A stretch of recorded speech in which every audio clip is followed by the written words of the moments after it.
Ladies and gentlemen, I'd like to call to order the Shreveport Metropolitan Planning Commission of Caddo Parish here for our meeting today, our May meeting. I'd like to ask that you would join us for our invocation and our Pledge of Allegiance.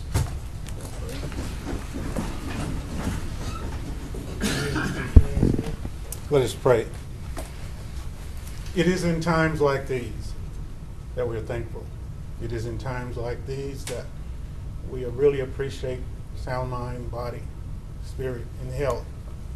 It is in times like these that we're thankful to be called servants, to serve this, our community, our area. Today we pray for wisdom, guidance, knowledge, and understanding as we evaluate the requests that are before us today. It is in Jesus' name we pray. Amen. Amen. I love that. Join me in Pledge Allegiance.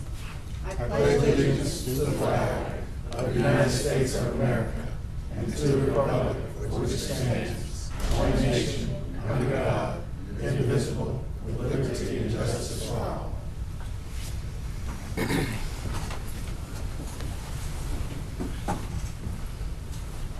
Please allow me to welcome you to the regularly scheduled public meeting of the Shreveport Caddo Parish Metropolitan Planning Commission. For public hearing agenda items, if you wish to make comments on an application that is on our agenda, there are slips at the speaker stand next to the podium. For future notification purposes, it is very important that you fill out a slip and drop it in the box when you come forward to speak. Please, when you come, state your full name, mailing address, and zip code before addressing the board.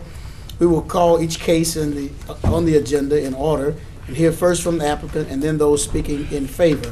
10 minutes are allotted for the principal spokesperson and 3 minutes for each additional speaker. We will then hear from those wishing to speak against the application. Again, 10 minutes will be allotted for the principal spokesperson and 3 minutes for each additional speaker. One representative of the application can then speak in rebuttal if so desired. After hearing comments on each case, the board will then immediately deliberate and vote on that case before moving on to the next case on the agenda. Please note that when the board is deliberating, members of the public are not permitted to comment.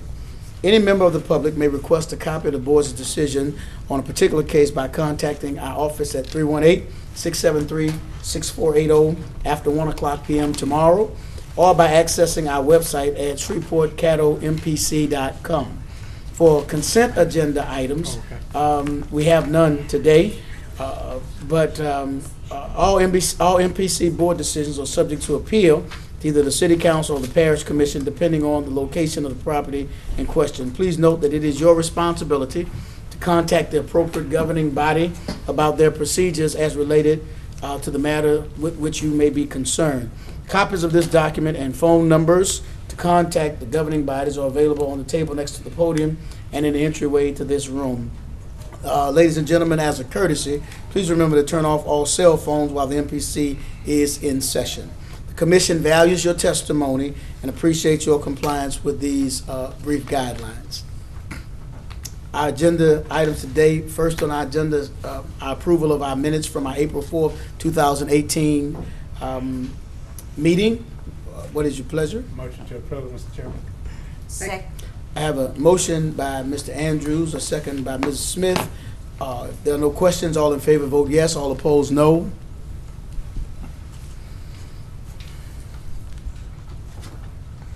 That item passes.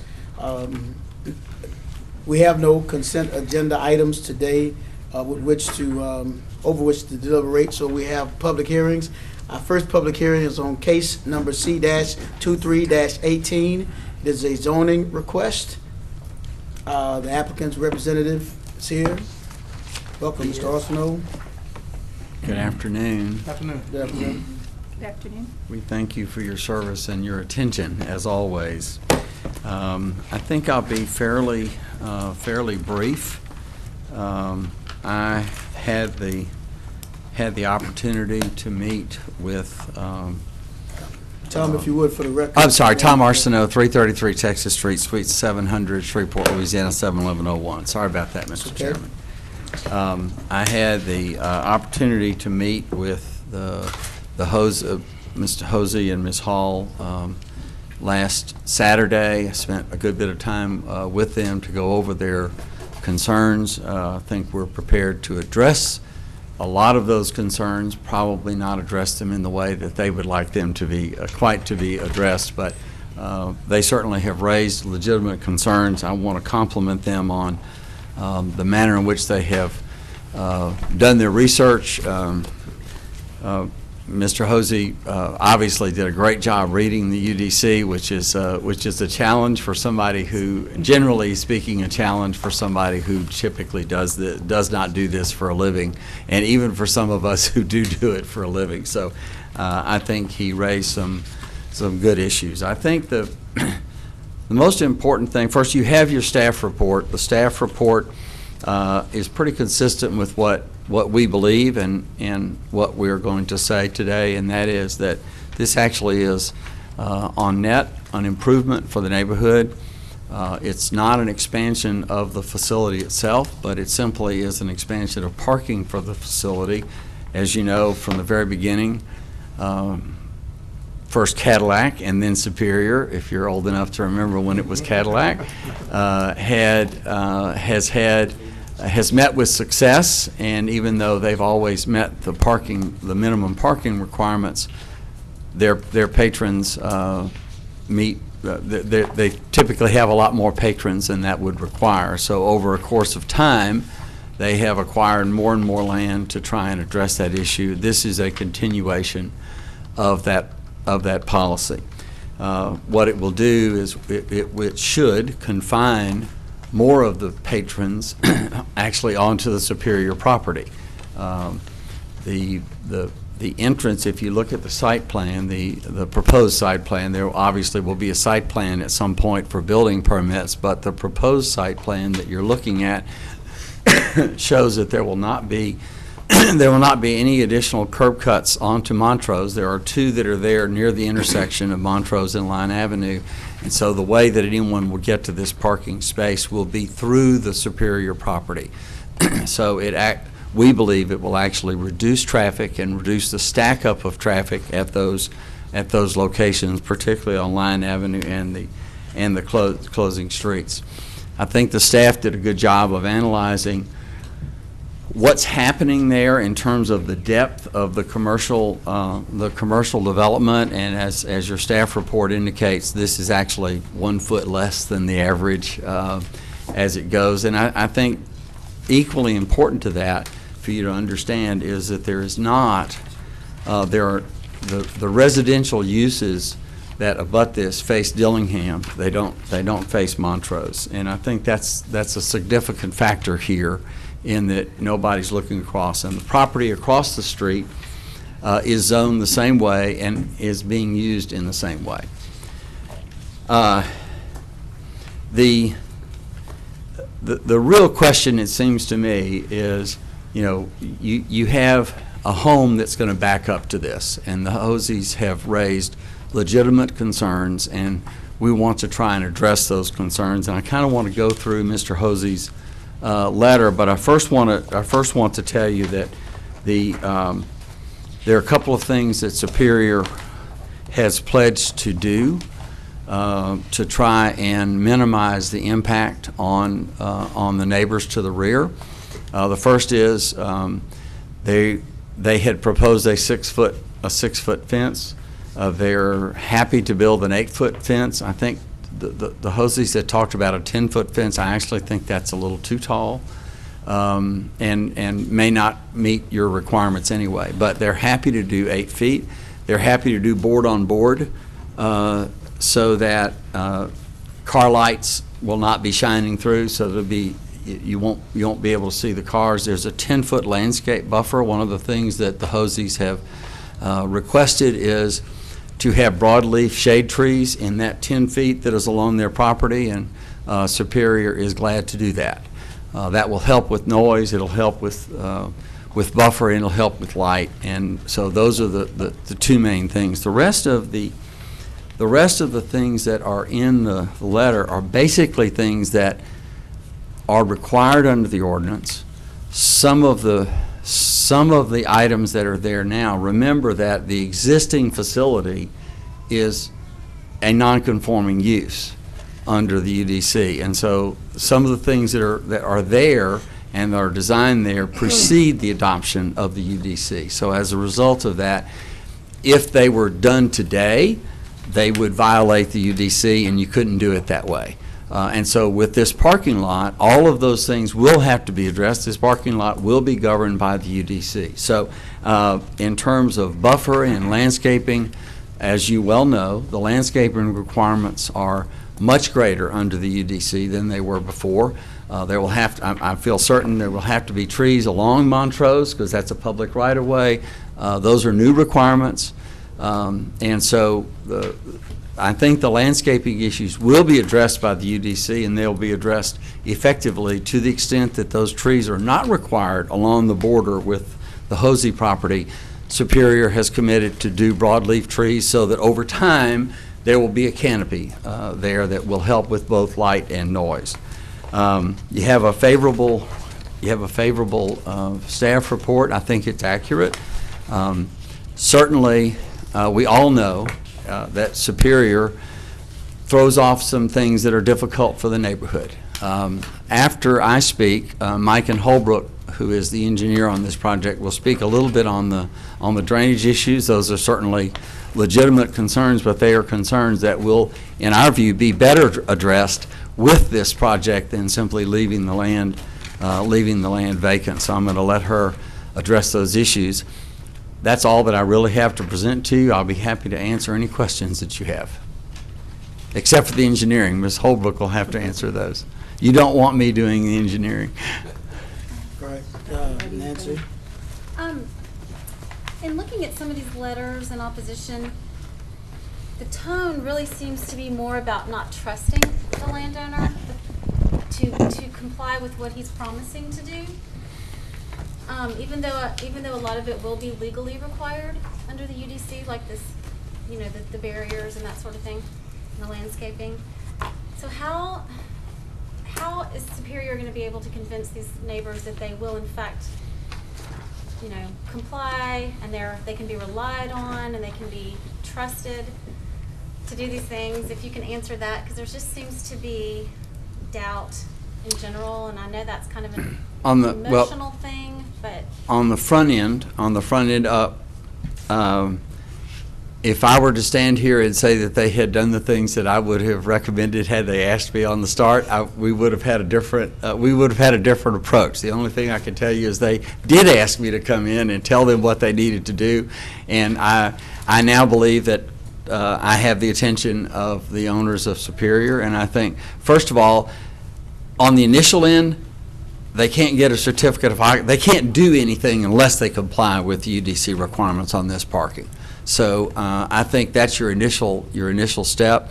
I think after that, then hopefully that won't be an issue. But if it is an issue, Mr. Clark or his replacement at some point in the future will be on top of them, and I think that's what got some of the attention here. I think that this could have been handled differently, and I tried to handle it differently once I got involved. This is not a Superior is a longtime client of the firm, so it's not something where I'm not going to be available to try and ride herd. If you know Mr. Barbary, sometimes that's a challenge, but that's okay. I don't mind the challenge, but that's about all I can tell you, Ms. Cooper, is that they are required to do it. I think I just have to be candid. Some of the ways that this was approached and some of the things that were done using the lot before it was zoned for it was a mistake, and once it was brought to my attention, because Mr. Clark brought it to their attention, that stopped, and so now I think they are ready to comply and to make a substantial investment that I think will ultimately end up in a better place, and then it will be their obligation to maintain those facilities and to do those things. thank you. And Ms. Smith? Yes. Do you know if the owner met with any of the community people, or you met with any of them one-on-one? I met with the neighbors to the rear. Okay. Because of my own schedule, I was not able to do that until Saturday, but we had a very frank and pleasant exchange. Good. And that resulted in some of the promises that I have made today on behalf of Superior. So the other folks in the neighborhood, no, I have not met with them. As far as I know, Superior has not met with them. All right. Thank you. Any other questions? Thank you, Thank you. Mr. Arsenault. Is there anyone else to speak in support of the application?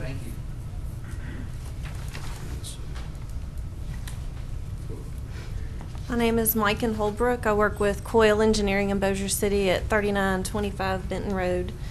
And we handle the site plan layout, and then I'll also be designing the drainage. And basically, we'll have a stormwater detention pond area in the southeast corner of the property, and we'll be meeting the city's stormwater detention requirements. So basically, the city says that you have to look at the property with existing 10-year conditions, and then you look at proposed 25-year conditions and make sure that once the 25-year storm goes through the stormwater detention pond, that you're only releasing the 25-year or the 10-year existing conditions. So you actually, the requirements of the city is actually to reduce the amount of runoff off of the site. So that's the long and short of the drainage. And we'll put some curbs along the parking lot to get the water to go to the detention pond. And I can answer any questions that y'all may have. I don't see any questions. Thank you. Okay. Anyone else here to speak in support of this application? Seeing no one, is there anyone here to speak in opposition to this application? Principal spokesperson and all others. The principal spokesperson, if there's a principal spokesperson, that person has 10 minutes and everyone else 3 minutes.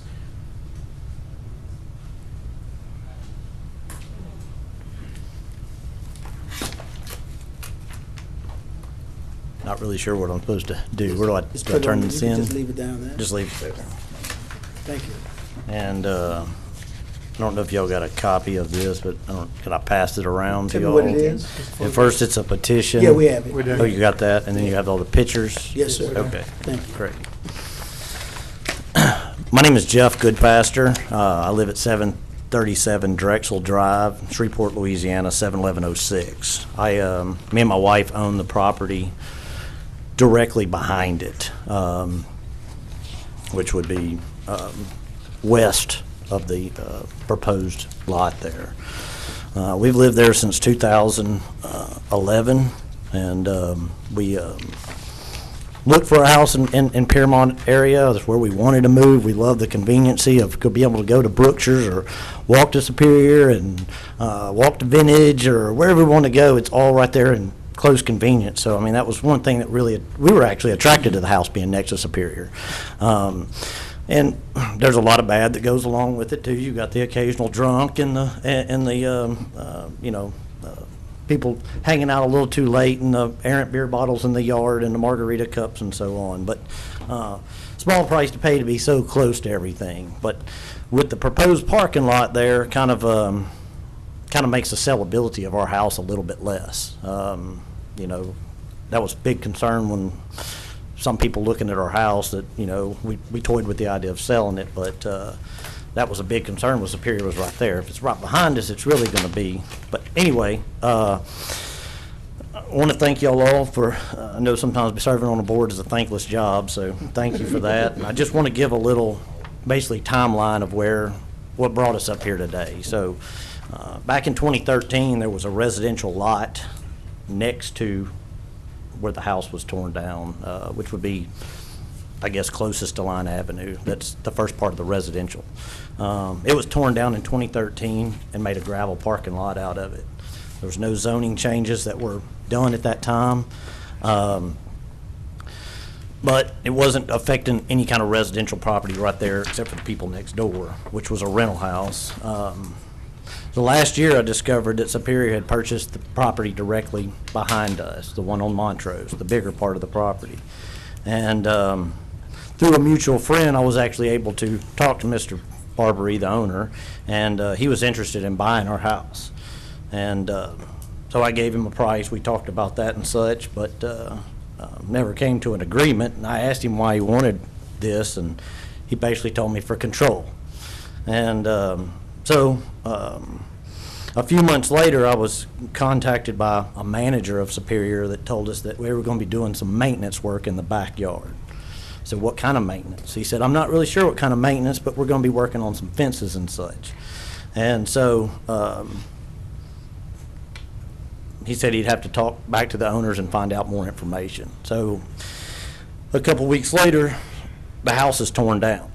Nobody's come to us, nobody's told us what's going on, other than they're doing some maintenance. So that tearing the house down is a little bit more than maintenance. Then they show up, or Dottie shows up, and they're marking lines and where all the utilities go. And we had, they come in our backyard and they're about to tear our retaining wall down because our properties are on 2 different levels. So there's kind of an erosion issue there with a fence. So they wanted to put up a temporary fence. So I asked them what kind of fence. Nobody could tell me what kind of fence. And then the construction guy said, it's going to be a cyclone fence. So, well, I already have a wall there. I don't want a cyclone fence up. So they stopped construction on that. After a phone call to an attorney friend of mine that knew the owner, I was able to get back in touch with him. And I asked him, you know, I don't want a cyclone fence between commercial and residential. So he said, I'll put a fence up. So what size? He says, 6 or 8, whatever the plans call for. And I said, well, you're the one making the plans. You ought to be able to give me something. And so I asked him which way was he going to turn the fence. If it was a privacy fence, was it in or out? You know, pretty side in or out. And he said he'd turn it any way you want to because it was his blank fence. So needless to say, we've never had a really good, every time it's been, I've been told one thing, but something else has happened. And so that's been kind of ongoing from the whole time. I did have a conversation when they put the 8-foot fence up. It did look good, but it's 5 months old now, and we're already seeing gaps through there. Because the land's on 2 different levels, you can see pictures of where it's starting to erode underneath there. And then there's some pictures of the existing privacy fence there where you can see lights through there. Privacy fence does not block sound. The only thing that's going to block sound is some type of permanent structure, like a concrete wall, cinder block wall, something along those lines is going to block sight and sound. That's going to help our resale value and all our other neighbors' resale value. So that's, you know, versus if you look at the other, there's supposed to be a 10-foot buffer of landscaping, I guess, between commercial and private. On the existing property that we face right there, you'll see the pictures. It looks terrible. There's no landscaping there.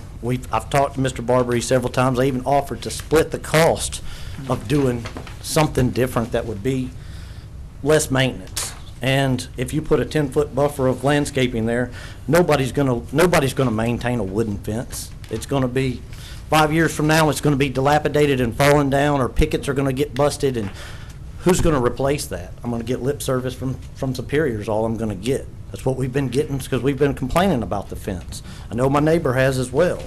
So, you know, and that's kind of why we're kind of opposed to that. And like Mr. Arsenault said, maybe if they would have come to us a little bit different and said, hey, what do you guys want? This is what I'm trying to accomplish.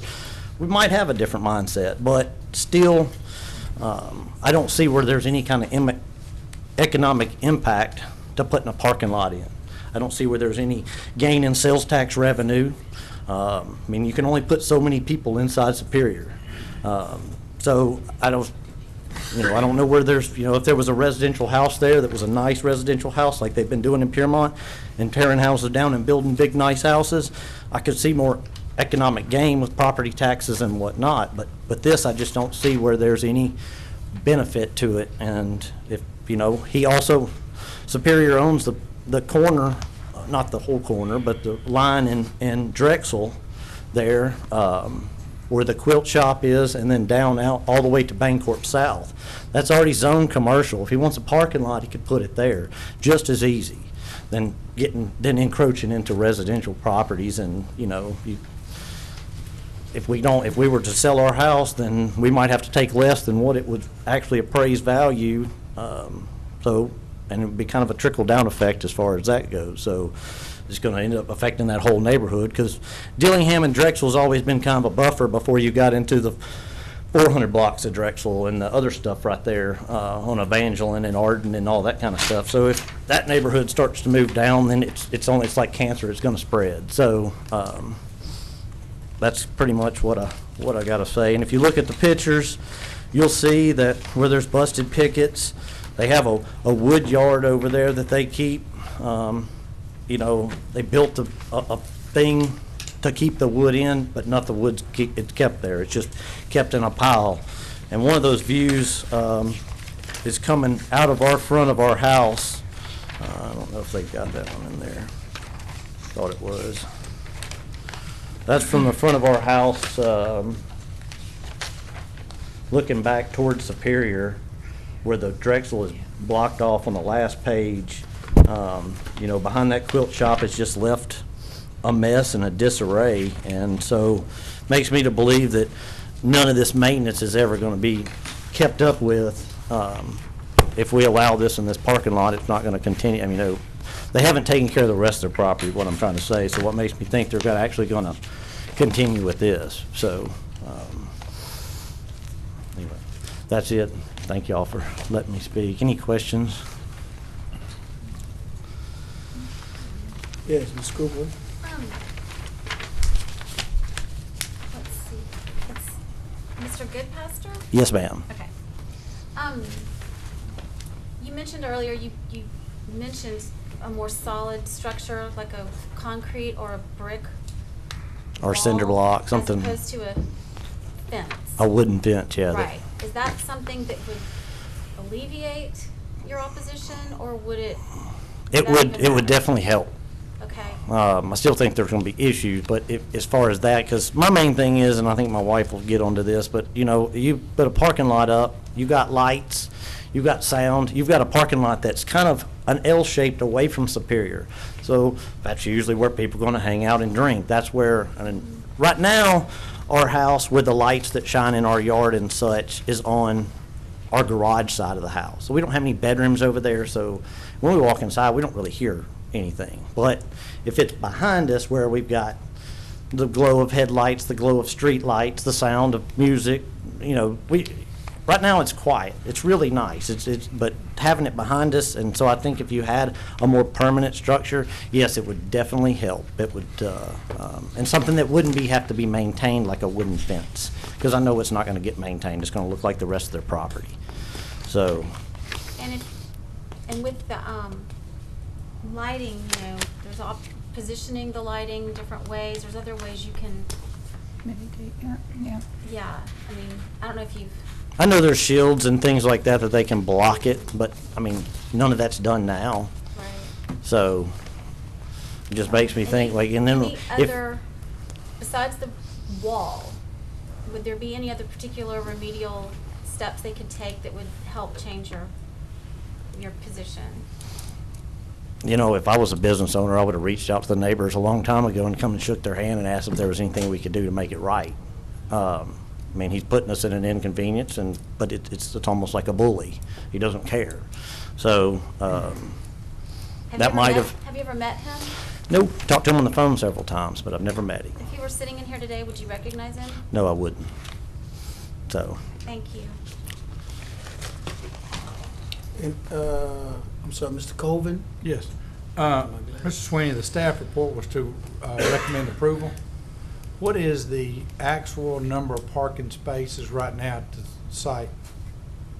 I couldn't tell you that off the top of my head. They probably can give you the actual number of parking spaces. Okay. Do we know on the site plan how many this business requires?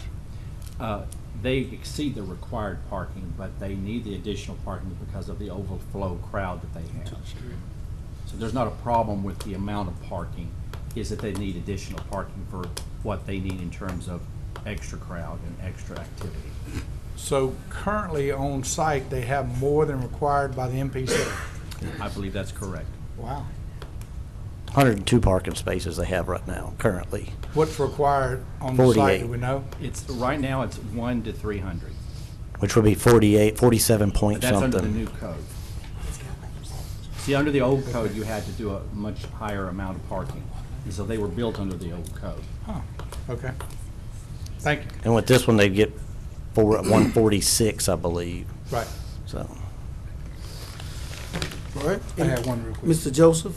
Good afternoon, Jeff. Yes, sir. Okay, I had a quick question. And are you guys, and to your knowledge, other individuals, residents in the area, are you currently inconvenienced by the parking along the street, say on Drexel or on Montrose?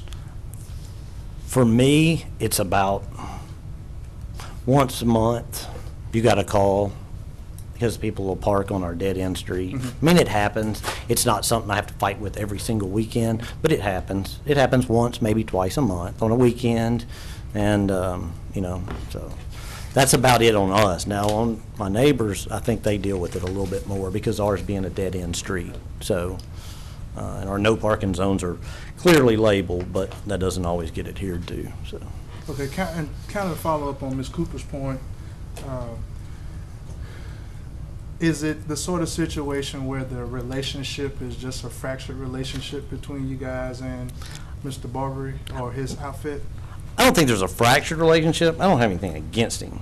I just think that he didn't come clean with The us. trust issue? It was a trust issue about what he told me this, and, you know, he told me this, and he told me that he was never going to rezone that property. He told me that he was going to plant sod on it, which I knew was a lie. What are you going to do, have a picnic? But, I mean, I knew that wasn't true. So, you know, I've been told things that didn't pan out right. So I don't think it's, but I don't have anything against him. Like I said, I've never personally met him, so I don't have any reason to dislike him or like him. I love his restaurant, and we like to go over there. So I don't, you know, I don't think it's a fractured relationship. It's just a matter of encroaching into a residential neighborhood with changing into urban, you know, corridor. So how far does that stretch, and how much is too much? How much can Superior possibly end up going? Will they want to buy the whole block? I mean, it's just, you know, how far can you tear down residential houses? You know, it's 2 already, so how far does it go? Thank you very much. Don't see anybody else. Thank you so much. Thank you. Is anyone else here to speak in opposition to the application?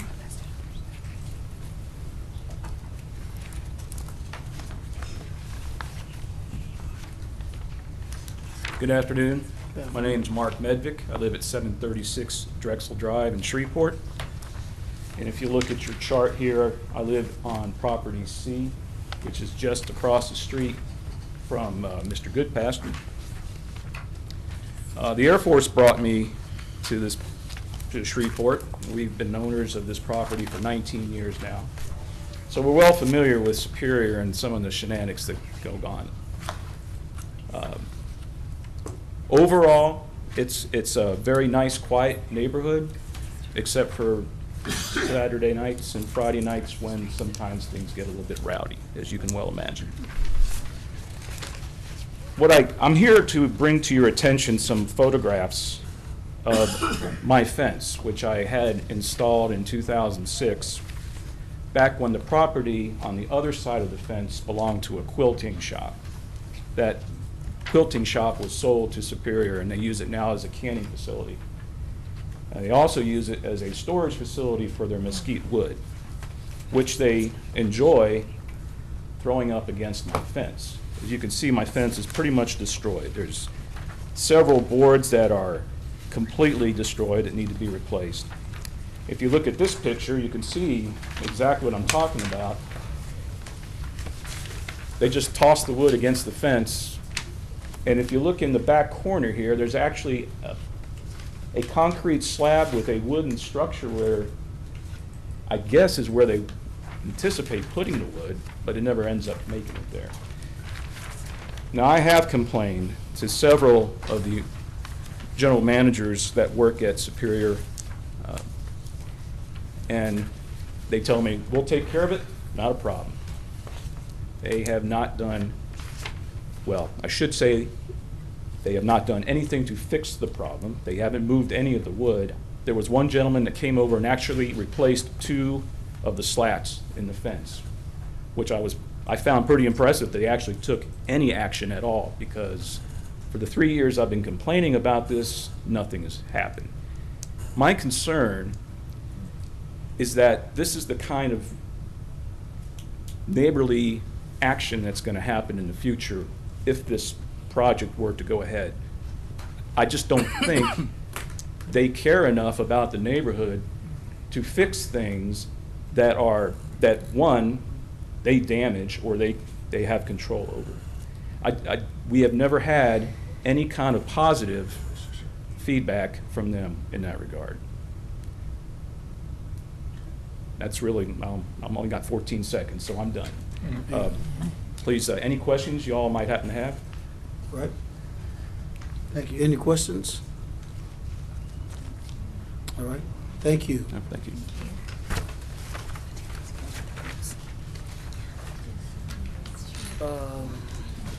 Anyone else here wish to speak in opposition?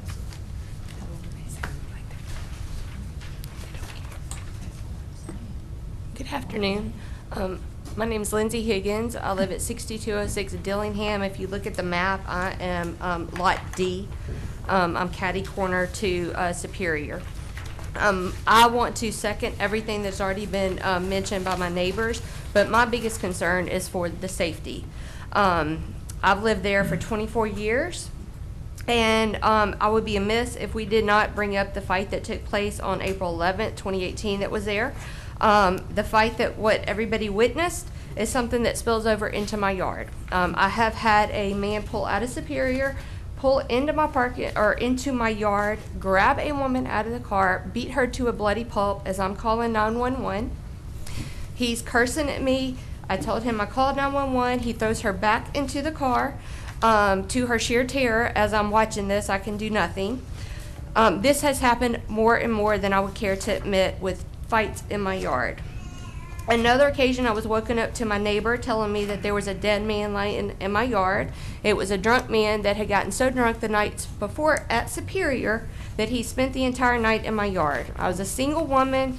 To have somebody know that a drunk man is outside of my house in the middle of the night, all night. Luckily for me, he was too intoxicated to walk back up the street, so the police did have enough time to come and get him. A few years back, a man was run over in his driveway from an intoxicated intoxicated patron from Superior, and this was on Oak Hill, which is a couple of blocks away. Now, where I sit, I'm the direct, when they come out of the parking lot, they basically kind of come straight to my yard. I have had people like almost come into my yard pulling out, and I'm just concerned about my family safety, my property, our animals, because we are right there we're within inches of Montrose. So another point that I really would like to bring up, and I really would like for y'all to tell me how this is going to work and how this is justified, but any given day, drive by Superior, there are people waiting outside to get in. Okay, I'm no expert, but is this not a fire marshal issue that if there is standing room only and we don't have the 2 parking lots already in use, that this is only going to exacerbate the problem with more parking? Why do we need more parking? 2 parking lots, they've already, illegally done it. I sat there and watched them take the first house that was closest to Superior.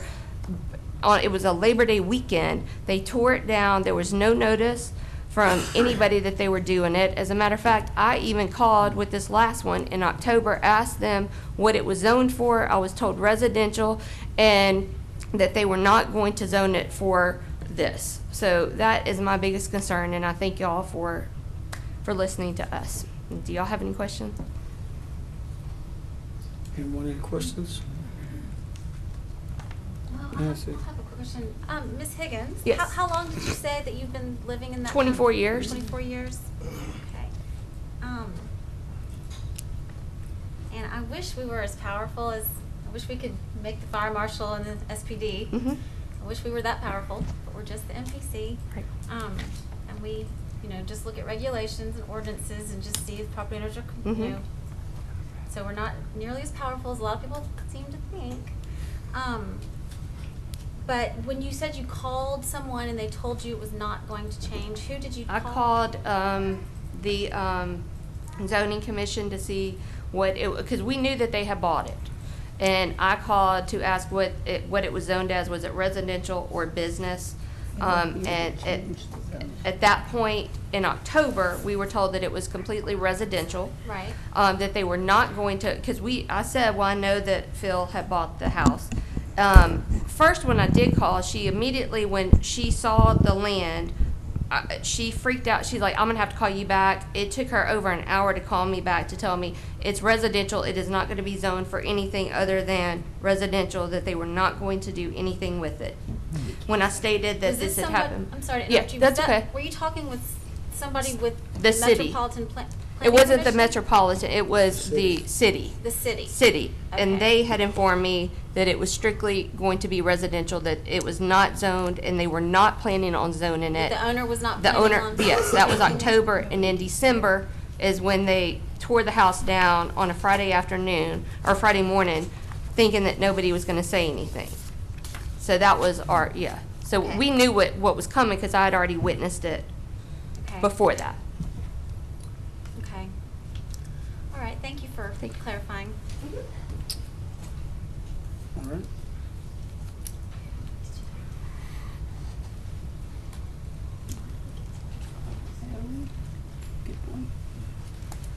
Hi guys, Richard Hansel, 6139 Dillingham. Thank you guys for your time and attention today, and thanks to Mr. Arsenault for dealing with what is, in his words, a challenging client. As we've seen, he's attempted to do things by fiat up till now, and attempted to do so with this lot as he did with the previous house. We've only lived there about 5 years. When we first moved in, we had a restaurant and then 2 houses. Now we have a restaurant and 1 house left between. He's knocked down 2 houses in the limited time we've lived in this home.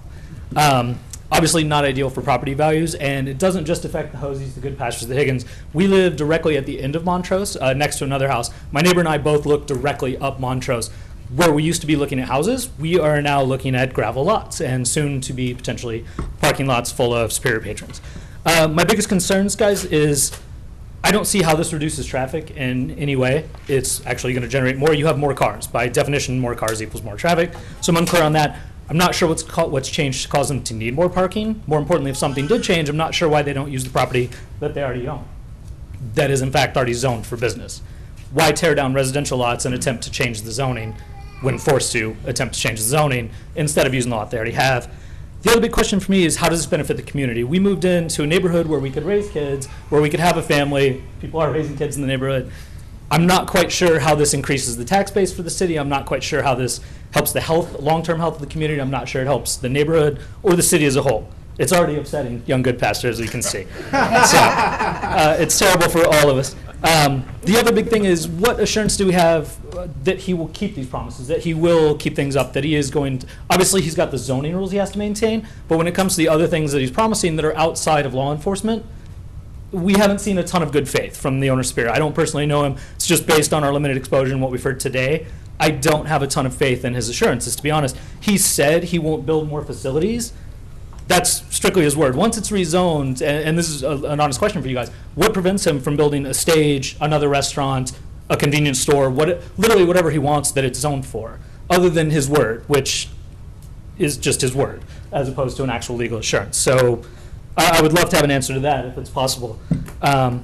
So yeah, that's basically what I have. It's just really, just wanted to make it clear that it impacts more than the households around it. And again, those questions of how is this good for us as a city, as a neighborhood, and as families. So thank you guys very much for your time. Any questions? All right. Thank you. Great, thanks. Thank you. Anyone else to speak in opposition?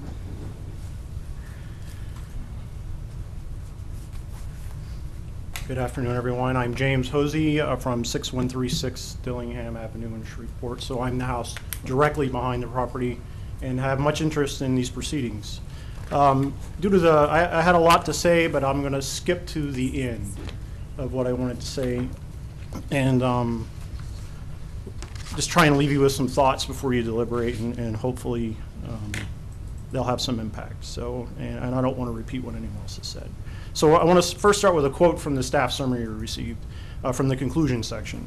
And this is the one that came out on May 2nd, and it says, quote, should the owner, in this case Superior Bar and Grill is who they're referencing, desire further expansion of the site in the future, careful scrutiny regarding residential encroachment should be given high priority. And what I ask of all of you to please, let's give that scrutiny now. We don't need another future encroachment. Let's do it now. I don't see why we need to wait for the next time we have to have another one of these meetings. It wastes our time, for sure. Certainly wastes your time. I'm sure you have plenty of important business to attend to, not just Superior Bar and Grill every couple of years. Ma'am, I wanted to comment some on your comment earlier about trust. Yes, it is. Trust is the issue here. I have never met Mr. Barbary. I have attempted to reach out to him many times since about last October when we started getting word that this was coming. He's never returned my calls. I've never been able to speak with his general management. The only people I've ever spoken with are the construction crews who have come out onto the property, again, which is right behind my house, so it's right there for me to see, about 150 feet that will abut this entire thing. And just getting hearsay from them. So they've said things like, hey guys, what are you doing today? Oh, we're just out here cleaning this lot up and things like that. So that's the kind of answers I've got from them. That's all I've ever been able to go on. So based on Mr. Barbary's past actions of operating that gravel parking lot without having it zoned properly, and the fact that he's just been a bad neighbor overall through this time. I mean, he's never spoken to me. There used to be about 25 foot deep of trees that was between the lot in question now and my property. He tore them all down without saying a word. So now, before there were no, I didn't see any UDC violations or hear any. Now that I'm getting all the light from the existing parking lot. Now I know it doesn't fall under the rules and all those things, but hopefully you saw my letter where I outlined them. I have copies if you did not. But he's done nothing from my perspective correct. Now I appreciate Mr. Arsenault's comments that he's getting assurances, but again, I do not trust the man. But here's where we stand. So, you know, Superior is very famous for its margaritas. But to us, the neighbors, they're more infamous for acting like they're above the law and having a total lack of concern for their neighbors. They're just kind of running roughshod. So thank you very much. Any questions? All right, thank you. Thank you. Anyone else to speak in opposition?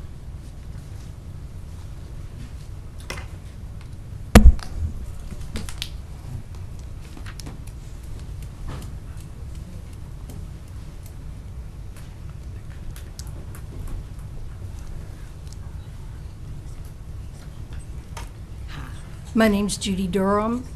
I'm retired.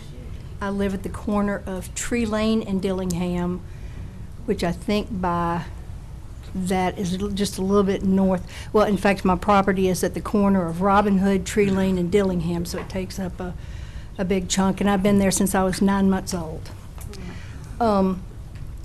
My concern is that this street, Dillingham, has been a really lovely neighborhood feeder street rather than what it's turned into.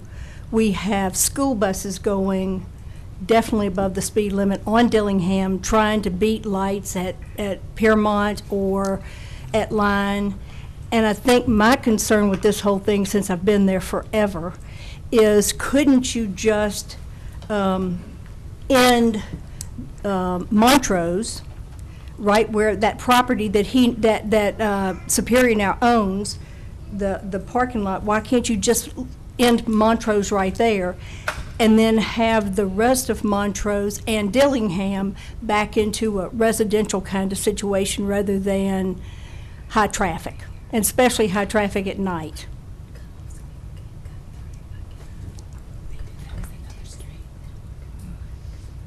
Y'all have any questions? You said the corner of Dillingham and? I live at the corner of Tree Lane and Robin Hood and Dillingham. I got you. We were the first one in the whole area. I was 9 months old when we moved in. And the end of the trolley was at the corner of Piermont and Line. That's as far as the trolleys ran. We didn't even have buses then. I see it. My concern is for all the people who walk, who ride their bikes, who walk their dogs. I'm a dog walker. I mean, I'm not a dog walker, but I have dogs and I walk them. So I do it every single day. I'm retired, and that's one of my great pleasures in life is just to get out and you know, go with neighbors. We walk together sometimes and just enjoy the stuff. But now, traffic is really, really frightening for us. Dillingham is falling apart, and I know the city, I think, has a plan to resolve that. But there's a hole on Dillingham that was a huge hole. It was probably about 10 or 12 feet long, and I don't know how wide, and very deep. And now it's come back, but as a smaller in width hole, but as deep as the one was before. And I'm afraid a car is going to come through there, hit it, because you can't see it till you're there. They're going to hit it, and somebody's going to get hurt. And I don't want to see anybody get hurt. I don't want to see any animals get hurt. You know, it's just a quiet community street, or it was until just recently. So my suggestion would be if you could cut Montrose off just below the property that that the restaurant has, then all their traffic would go then toward Line Avenue, which is more geared for that kind of traffic. Certainly Dillingham is not. All right. Any questions? you. Mr. Chairman, Yes, Ms. Colvin? just one point. You know that this meeting is not about closing the street, right? No, I know that. Okay, But I'm afraid, right. I know what they did with that other street, but that can't be handled today. I about mean, what, you're- Montrose? Yes. Yes. Okay. But I think I'm offering a potential solution so that Superior gets what they need to Right. keep their flow going, and then Dillingham remains a residential street so that we don't have high traffic, which we do pretty much every weekend. Any other questions? Thank y'all so much. We All right. appreciate it. Thank you. Thank you. Is anyone else to speak in opposition?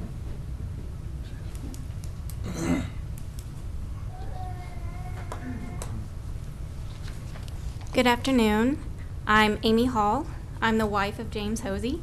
I live at 6136 Dillingham Avenue and 71101. I just wanted to end with just asking for your help. We've kind of brought up all of our concerns, the noise, the lighting, the erosion. Our house is, you know, down level from Superior. I have pictures here. I don't know if they're included. But I just want to reiterate some of the things that are happening. Can I bring these up to someone? Where's our projection? At the desk. Should be able to project it. These are showing maintenance issues that are currently there. So a lot of the trust that we have talked about today is they've given us some, you know, hey, pledge that we will give you an 8-foot wooden fence, which is not really, I think, good enough when it's facing the sun. It'll be warped and the maintenance of it will be extensive. That they are not currently maintaining their retaining walls that they have now, their wooden fences that are between the houses.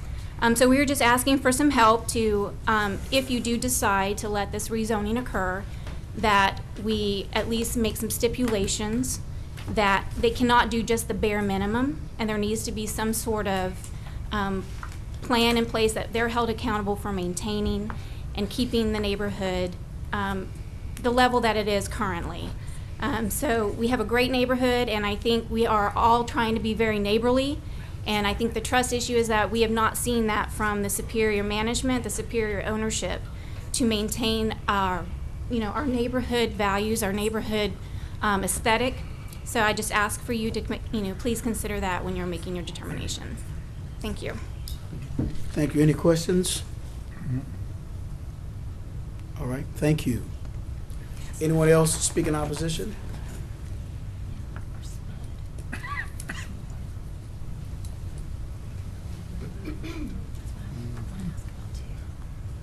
That cute baby. Now Jennifer, you know you only count as one vote. I know. Well, you heard him talking back there. I'm Jennifer Goodpaster. I think on the site plan it says Jennifer Robinson Evans because that's my former name. And I'm Jeff Goodpaster's wife, and we live at 737 Drexel, Shreveport, 71106. I fully agree with everything that my neighbors said today, including my husband. I think he spoke very well for the concerns that we have being the direct next-door neighbors of the restaurant. But I did want to, I don't know if y'all got these pictures right here. Yes. If you can kind of see in the upper right-hand picture, that's over the fence, that's the top of our house. We have a two-story house. And like Jeff said, our living quarters are on that far side of the house. They're on that side of the house, that far right-hand side. So we don't often hear anything, see anything, unless maybe you're in the kitchen or the laundry room. You might hear beer bottles clanging. We hear the trash being picked up in the mornings. You can hear loud music and things like that, but it doesn't by any means. Like he said, we chose that house. We chose to live there knowing the restaurant was next door. But that top right-hand corner, this is Jeffrey Knox Goodpaster, and he is almost 5 months old. That is his bedroom. The only two windows in his room face that potential parking lot. When we bought the house, there was a house behind us. There were lots of mature trees because it's an older neighborhood. It may not have been the most beautiful house that was sitting back there, but it was still somebody's home. And now it's a vacant lot. There are pictures of it in this. The rest of these are that lot today. I took those right before I came here. It is overgrown. It has not been maintained. It has not been taken care of. And this is the view that you see from his window. That is my biggest concern, is that he has to sleep there at night, knowing that there could be loud noise, that there's going to be excess light coming into our house. I know that you can try to filter it the best you can, but that's, like I said, that is my biggest concern as his mother, that we have no other where to put him in the house. So if it becomes a problem, I guess we'll have to put up, some kind of heavy window treatments or something like that. I would like to add, too, that I did write a letter.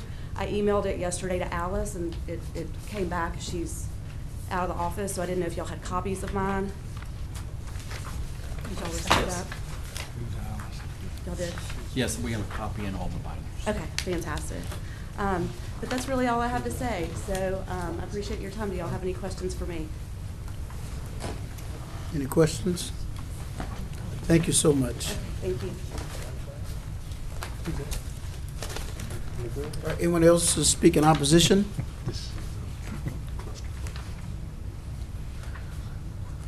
All right, seeing none, yes.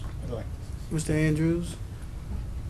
Mr. Sweeney, in the interest of some of the audience and those who are not thoroughly familiar with all of the verbiage that enumerates the rights of this particular business owner as it stands now versus what the requirements would be under the UDC if the vote were to allow him to do. Can you talk a little bit about that for the benefit of all of us?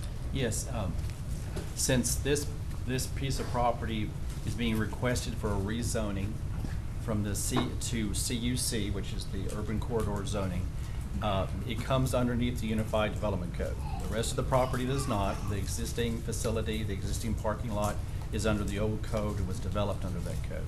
So this site has to come into compliance with the Unified Development Code. It is required, as you've heard earlier, there has to be a 10-foot buffer yard of landscaping that has to be approved through a landscaping plan, along with the requirement for irrigation, so it can be maintained from now on and not die. It also requires a minimum 6-foot-high solid screen, which can be a wood fence or a brick wall or a masonry wall. The requirement only, they could go up to as high as 8 feet, but our ordinance does allow anything over 8 feet in height. That would be up to the applicant, but as a minimum, they have to have the 10-foot landscaping buffer. They have to provide for the screening wall or screening fence that has to be provided as part of the approval of this property. Likewise, a point to be made is because it is under the UDC, we require a lighting plan, which says that basically, even though the rest of the site doesn't fall under that, but this one does, that if they put in pole lights, they would have to present to us a lighting plan to show that it will not flood over into the neighborhood area or the residential area. That's a new requirement that's underneath the UDC. So all of that would have to be, all of those boxes would have to be checked before they could get a permit for construction of the parking lot. So those are those safeguards for the neighborhood as far as how that site will develop. And then can you kind of expand upon how, if there was any kind of violations in the future or any kind of maintenance issues or anything, how that would be handled? Yes. If it is a zoning violation, which means they're doing something that violates the current zoning requirements, you would certainly call Alan Clark's office, who's my zoning enforcement administrator, and his staff would make certain that they would check that out. In fact, that's how this case came to be, is that it was a violation of our zoning ordinance, and therefore that's why it's generated and why you have a case in front of you today. If there is an issue related to trash or to something not being maintained or not being mowed, that's a property standards issue, not an MPC related issue. If you have a problem with traffic congestion or issues, that's going to be a city engineering issue with the city of Shreveport. So those are the entities that you would go to answer, to complain to about any issues related, whether it be traffic or property standards. But if it's a zoning related issue, which is them not fulfilling the promises of what they decide, what they propose to do with this site, then we would be in a position to cite them for those violations. Thank you. Sound good? Rebuttal. All right, Out of here too. If, Mr. Arsenault, you're welcome to share a rebuttal if you'd like.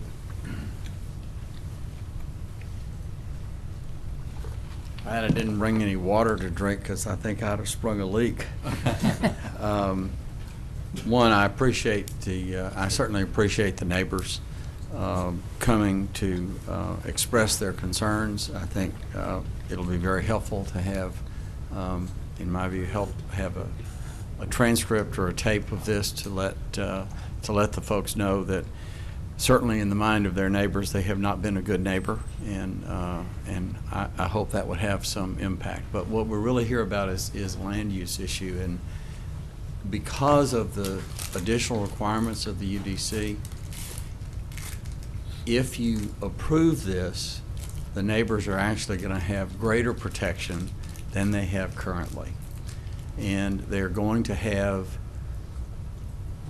more of the activity that's associated with the restaurant on the property of the restaurant as opposed to spilling out into the neighborhood. Does that mean that that Ms. Lindsay's not going to have somebody sprawled in the yard?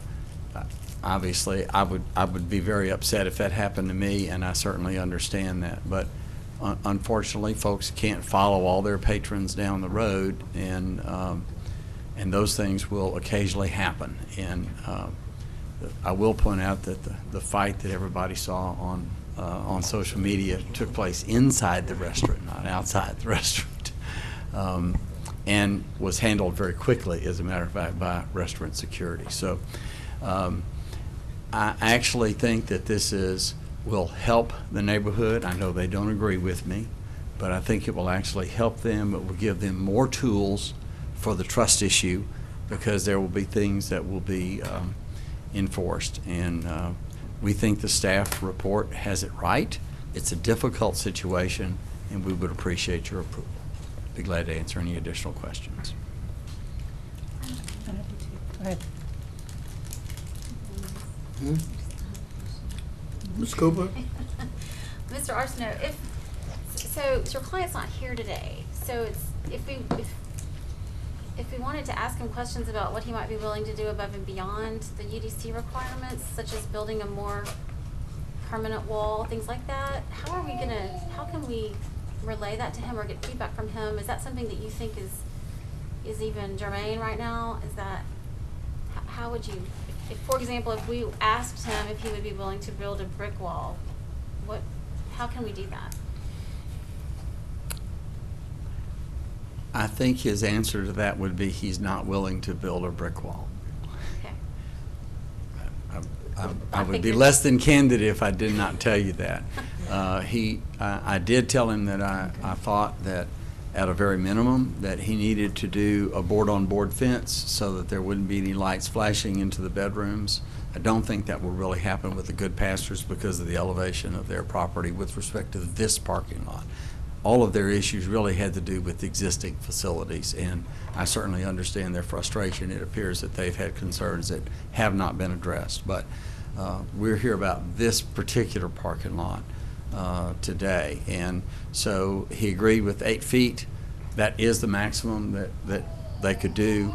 That is a more substantial fence because of the way that it's constructed, and I will also remind you that it will be behind a 10-foot landscaping buffer that will shield from the sun, so hopefully that it will not deteriorate. But there are also maintenance obligations in the UDC, and I think if if there are violations, they ought to be reported. I can tell you, Mr. Clark is not afraid of the devil, and when he finds a violation, he pursues it, and that's a good thing. And it ought to be a good thing for Superior as well, and it ought to be something that the neighbors should be able to have confidence in, that that when there's a problem, somebody enforces it, and they make even the powerful and successful toe the mark, and that's the way it ought to be. Thank you. Mr. Joseph?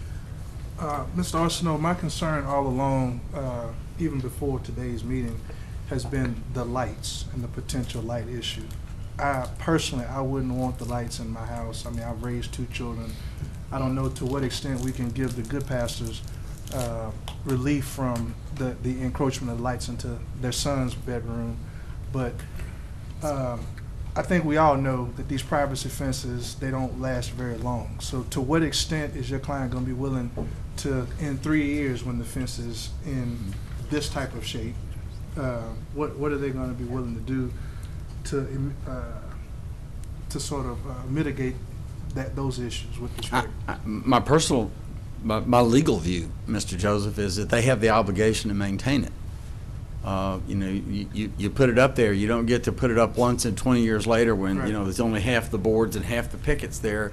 And if it's not being maintained, that's a violation. It ought to be cited, and action ought to be taken about it. So then the response will be that the neighbors are going to have that duty to report that to my good friend and get that addressed. Well, most of the time that is how that arises. Good fences and good neighbors. I'm really familiar with Mr. Clark because I'm a frequent reporter in the Highland area of zoning violations. So, and I will say that he follows up on them, and so I do understand that.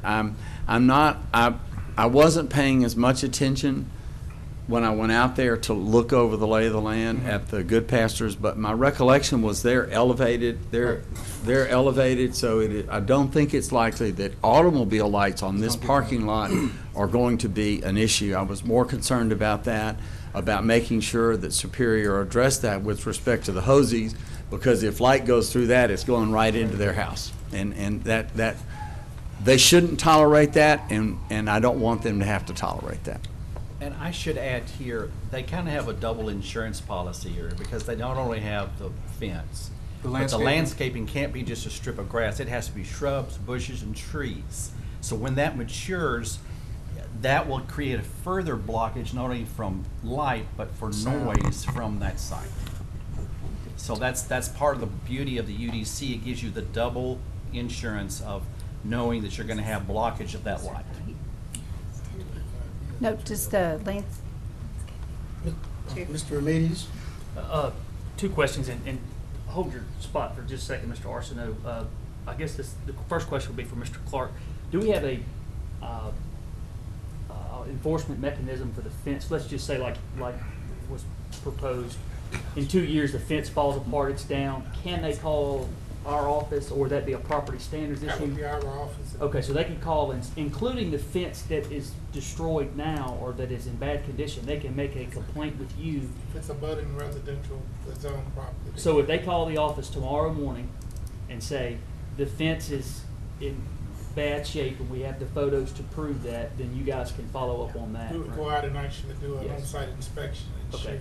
the Very good. violations. But I just trying to, that just should provide some sort of reassurance that there is a mechanism there for their complaints and their concerns not to just go unaddressed, and they now know where they can do that. Secondly, Mr. Arsenault, if you said that the the brick fence would not be something that they would entertain, but if, as part of the stipulations, would you object or would you commit to, if it is approved, part of the stipulations, to have the overlapping fence to provide even more of the, because it was based on your suggestion when you first spoke that they would be inclined to put that there 8 foot to better, be a better neighbor, or as best they could be at that point. So would you? You mean on the overlap with the 8 feet? Yes. If he doesn't do that, I'm going to go scream at him.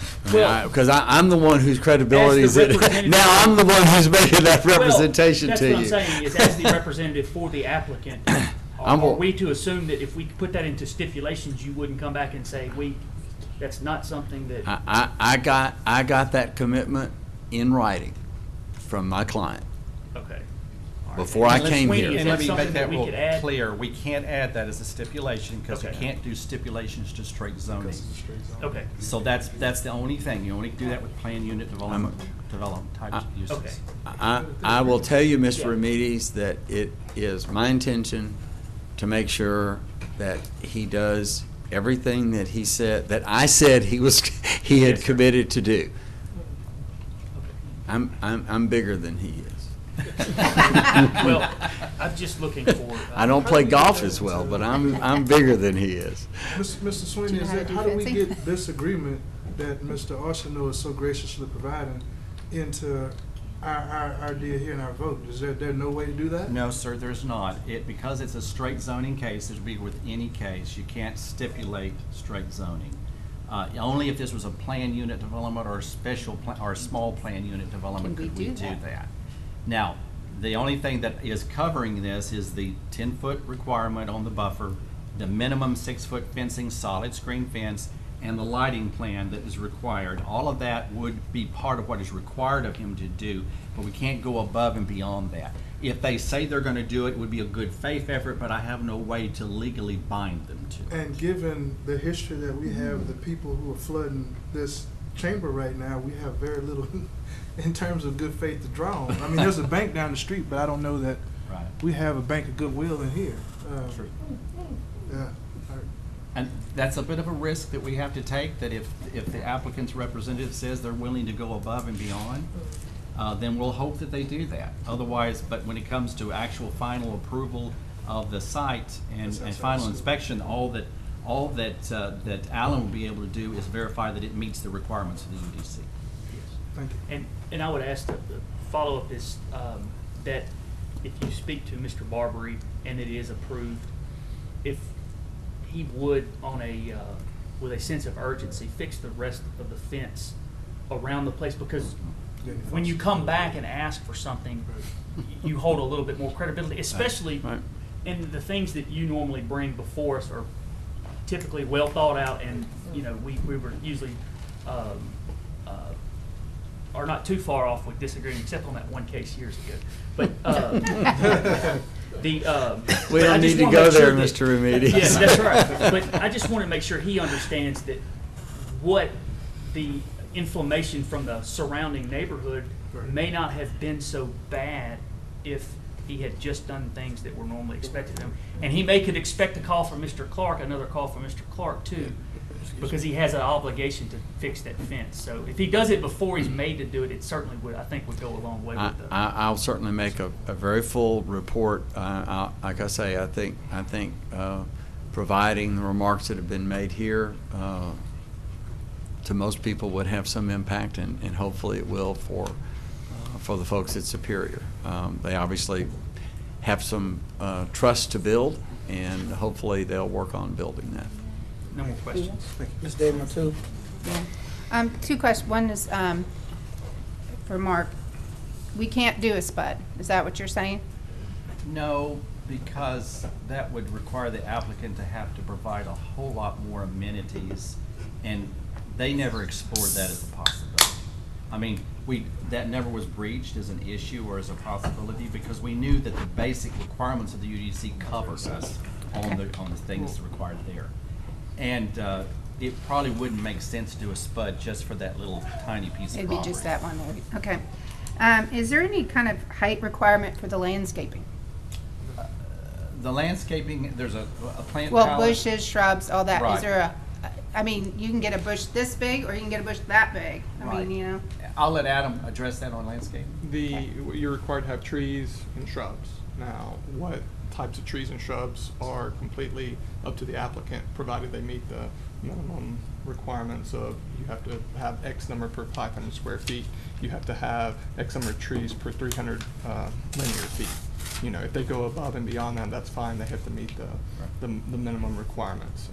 Now, that shrub has to be at least 18 inches tall. Now, if they choose to plant one that's 18 inches tall that's going to grow up to 6-8 feet, it's completely up to the applicant.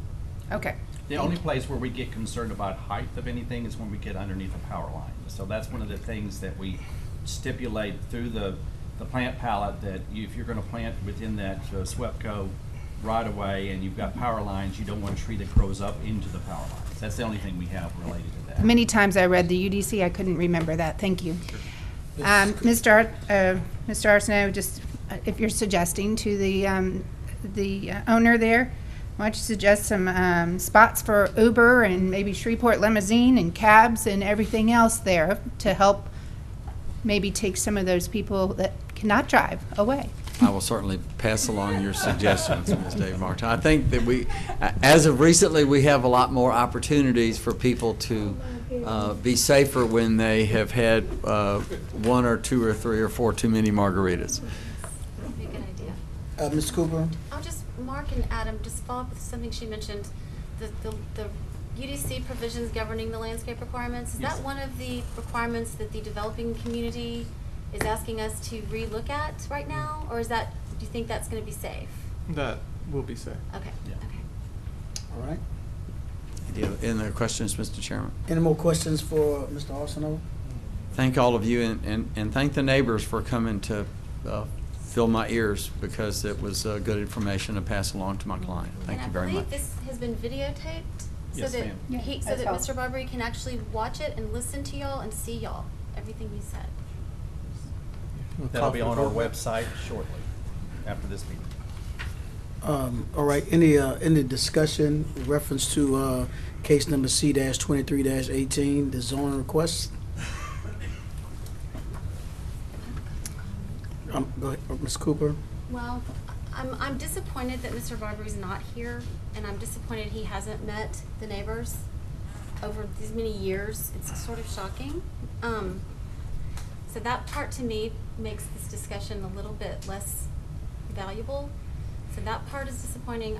I am interested to know if y'all, Mr. Arsenault's comments that in the approving this and allowing this development under the UDC going forward is actually going to improve things, and it might consequently be a better situation for the neighbors. Do y'all have anything to add? Does that make sense to you? I would say that is true, and we always are hopeful that at some point in time, that the owner of the remaining part of the property, at some point in time, maybe he'll have plans to further enhance his property so that we can bring his property into the same level. I think what will be surprising to most people is that if this is approved by this board and by city council, the parking lot that is developed will look so much better than the other part of the parking lot that it will be apparent to the neighbors that it's too bad the UDC wasn't in effect 10 years ago or before that.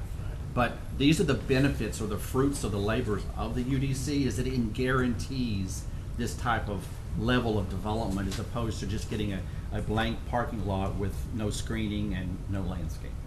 So it is an improvement. It will bring cars, we think, get cars off the streets, but that doesn't necessarily mean cars won't continue to park along the streets. So there's other issues, traffic issues related to not only this property, but some of the adjacent properties that probably need to be addressed, but are not to be addressed in this case. So that's my 2 cents. And also that we are voting today to recommend or not recommend the zoning change. That To the is city correct. council, we are not approving or disapproving. We don't have that authority. This will go to the city council for that for that answer. That's right. Can we, pardon me, Leah? can we put in, as you said, there's no stipulations, but can we put in that for the site plan, that there would be a lighting plan, or is Well, that part of it? That second sentence in the recommendation is Right. merely a statement of fact. All I would suggest that you add in the word lighting plan along with the landscape plan and the required buffer and the replat. See, yeah, this is 3 parcels that have to be replatted into one replat, into one lot. And then also then there's the landscaping buffer and the screening. And the only other item I would add in there is the lighting plan. Now, that's a given, but it would be good for a statement for the record to say that that's going to be required. It's not technically a stipulation, it's just a statement of what they're required to do. Thank you. All right, anyone else? If not, what's your disposition? Mr. Chair, I call for the vote. All right. I need a motion and a second. Motion. Motion to approve. Yeah. I second. I have a motion by Mr. Joseph, a second by Ms. Smith to approve. Any discussion? Do you want to add the stipulation to the, I don't think it's a stipulation. it's not stipulation, but to the lighting? Clarification. Clarification. Of the requirement that currently exists. Correct. Yes, with that verbiage. Thank you. So, do we get that? Folks who need to write this and tender it, we understood what's being I got said? it. I got it. All right. If there are no questions, all in favor vote yes, all opposed no.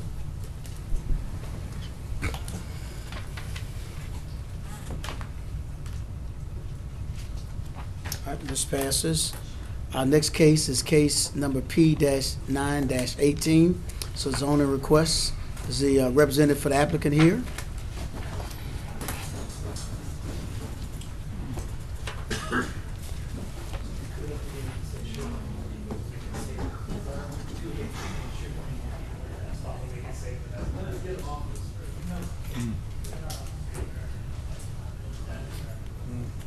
All right, no one here to represent this application.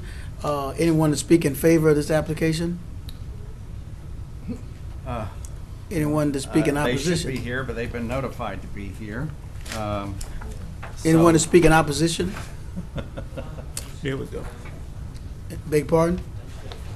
In opposition? Oh, you have a question? Okay. We'll be able to answer it only to the extent that we can interpret the application, as the applicant's not here, but certainly come on, you can come and ask. My name's Tim White. I live 6911 Greenwood Road, which is right next to the tractor place they're fixing to put in. I want to make sure there is a lighting plan, and I want to make sure there is a fence put up. That's all I really want to know. And I can answer that for you.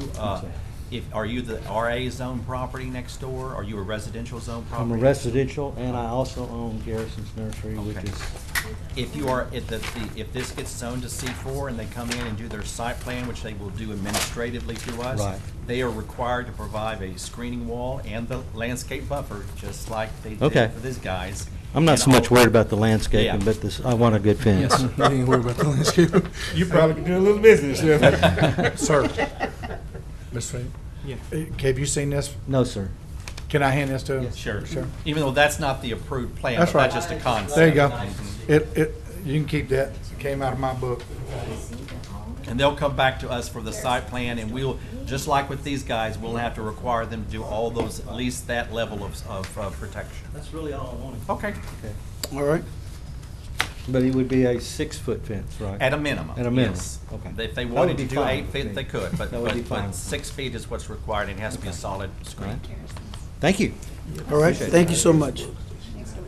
And the lighting plan, And certainly, if a lighting plan is required on this, because it is next to residential, we'll ask them to provide us that information as well. Thank you very much.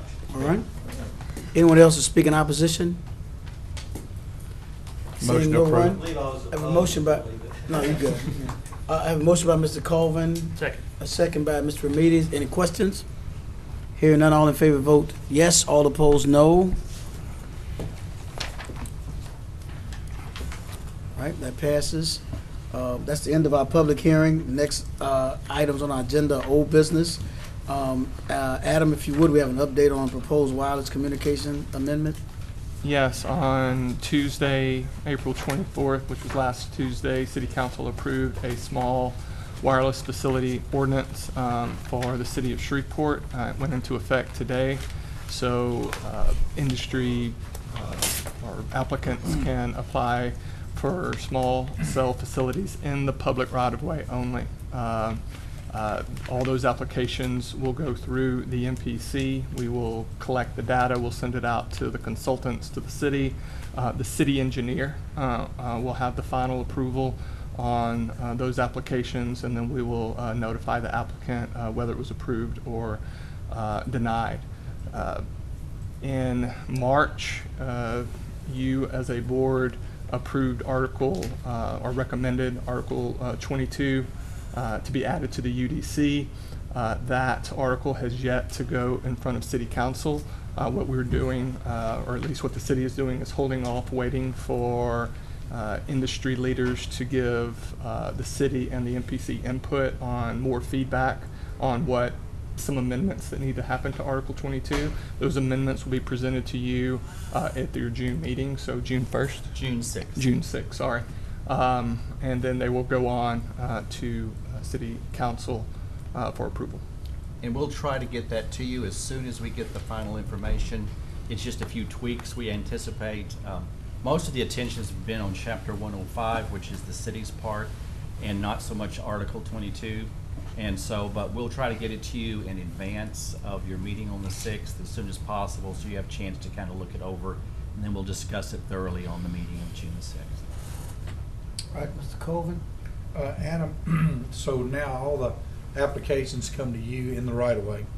So are the applicants building new structures to attach this to, or what are they doing? It's whatever they're choosing to. So if they want to attach to a city-owned light pole, the application gives a check box to that. If they want to attach to a SWEPCO pole, there's a check box for that, and there's a note that says you need to contact SWEPCO because you're going to have an agreement through SWEPCO in order to do that. Wow. Have they given them a cost of how much that costs to attach? I'm not aware of that SWEPCO cost, no. I mean, I'm sure it's going to be pricey. Also, there's a checkbox that says if they want to attach to something in the state or federal right-of-way, they have the option for applying. Now, whether the state or federal grants them that is completely up to them. But, you know, they have, by federal statute, they have the right to apply. Wow. Yes. All right, any other questions for Adam? Thank you, Adam. Mr. Sweeney, Town Hall meeting report? Sure. I just wanted to report to you, we had a town hall meeting with the development and design community primarily on April the 11th. Got some extremely good comments and questions from them in that session. At that meeting, Nancy Cooper, Windsor Andrews, and Theron Jackson were the three board members that sat on the stage. But we also have in the audience, we had Bessie Smith, Leah DeMarteau, Ronnie Remedios, and Alan Young also attended that as well. So as a caution, I want y'all to know that anytime I have a town hall meeting of that nature, I always post it as a quorum scenario, because if we do get, which we often do, more than the 4 members showing up, I just want to make sure it's legal. So we always post it in advance as we're required by state law. There were good input, good questions. We gathered all the questions and comments